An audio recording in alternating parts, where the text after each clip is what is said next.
Hello বন্ধুরা, অনেক দিন পর চলে এলাম আবার একটি নতুন ভিডিও নিয়ে। আমরা এখন আছি শিয়ালদা স্টেশনে।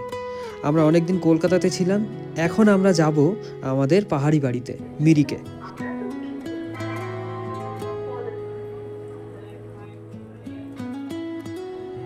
তো এখন বাজে রাত 10:15 আর আমরা রয়েছি দার্জিলিং মেলে।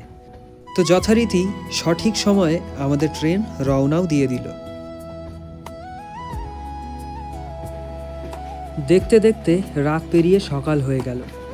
দার্জিলিং মেল এগিয়ে চলেছে তার নিজের গতিতে, আর আমরাও তার সাথে সাথে এগিয়ে চললাম। আর কিছুক্ষণের মধ্যেই আমরা পৌঁছে যাব নিউ জলপাইগুড়ি জংশনে। ব্যাস, আমরা পৌঁছে গেলাম নিউ জলপাইগুড়ি জংশন। ট্রেন থেকে নেমে আমরা অটো স্ট্যান্ডে এসে একটা অটো ধরলাম। আমরা এখন যাব শিলিগুড়ি বাস স্ট্যান্ডে। সেখান থেকেই আমরা পাবো মিরিকে শেয়ার গাড়ি। আর একটা কথা তোমাদেরকে বলে রাখি, তোমরা নিউ জলপাইগুড়ি জংশন থেকে যদি শিলিগুড়ি বা দার্জিলিং মোড় যেখানেই যাও না কেন, তোমরা অটো বা টোটো যেটাতেই যাও না কেন, তোমরা একটু ভাড়াটা যাচাই করে নেবে। অটো থেকে নেমেই দেখলাম মিরিকের একটি শেয়ার গাড়ি দাঁড়িয়ে আছে, তাই আমরা সেই দিকে এগিয়ে গেলাম। এটাই হলো শেয়ার গাড়ির টিকিট কাউন্টার। প্রথমে আমি তোমাদের টিকিট কাউন্টারটা দেখালাম, সেখান থেকে আমি টিকিট নিয়েছি। এখানে আসার পর আমার এই লাগেজ তোমরা দেখতে পাচ্ছ, এই লাগেজ উপরে ওঠানোর পর ড্রাইভার আমাকে বলছিলেন যে ওনার 200 টাকা দিতে হবে দুটো লাগেজের জন্য। তো আমি ওনাকে বললাম যে আসার সময় আমরা কিন্তু কোনো পয়সা দিইনি বা আমাদের কাছে পয়সা চার্জ করা হয়নি লাগেজের জন্য এক্সট্রা করে। তো সেজন্যই আমি ওনাকে বলার পর, এবং উনি দেখেছেন আমি ভিডিও করছি, তো তখন উনি বললেন যে ঠিক আছে, তোমাদের পয়সা দিতে হবে। তো এইটা আমার বলার কারণ একটাই, যে তোমরা এরকম কোনো সিচুয়েশনে পড়লে এই বিষয়গুলো একটু মাথায় রাখবে।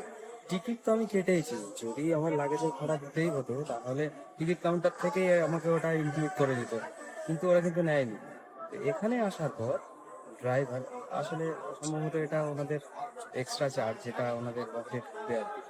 তো যাই হোক, উনি ভালো মানুষ আমার মনে হলো, বলাতে উনি আর চার্জ করলেন না।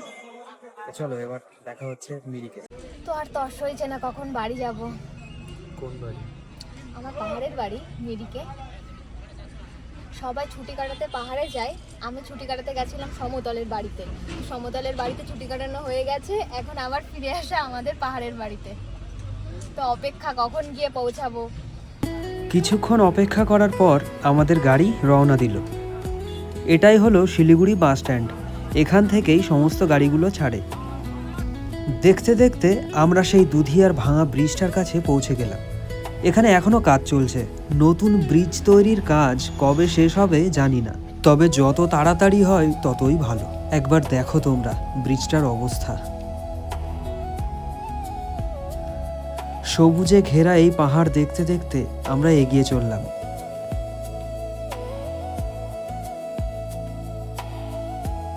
ওই যে দূরে পাহাড়গুলো দেখছো, ওটা কিন্তু নেপাল। আমরা প্রায় মিরিকের কাছাকাছি চলে এসেছি, আর কিছুক্ষণের মধ্যেই আমরা মিরিকে পৌঁছে যাব। আমরা পৌঁছে গেছি, বাকিটা পথ কোভিড বললো যে একটু হেঁটেই যাবে, সেই কারণে আজকে আমরা এখানে নেমে পড়লাম। আর বেশি দূর গেলাম না। মেলাটা বসেছিল না, এখানে একটা মেলা বসেছিল, সেই মেলার রাস্তা দিয়ে আমরা এখান থেকে চলে যাব।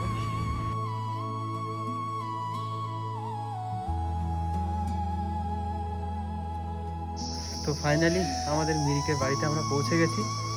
আর এই যে লাগেজ, আমরা ট্রেনে তুলতে পারিনি। তো আজকের ভিডিও এইটুকুই, দেখা হচ্ছে পরবর্তী ভিডিওতে। টাটা।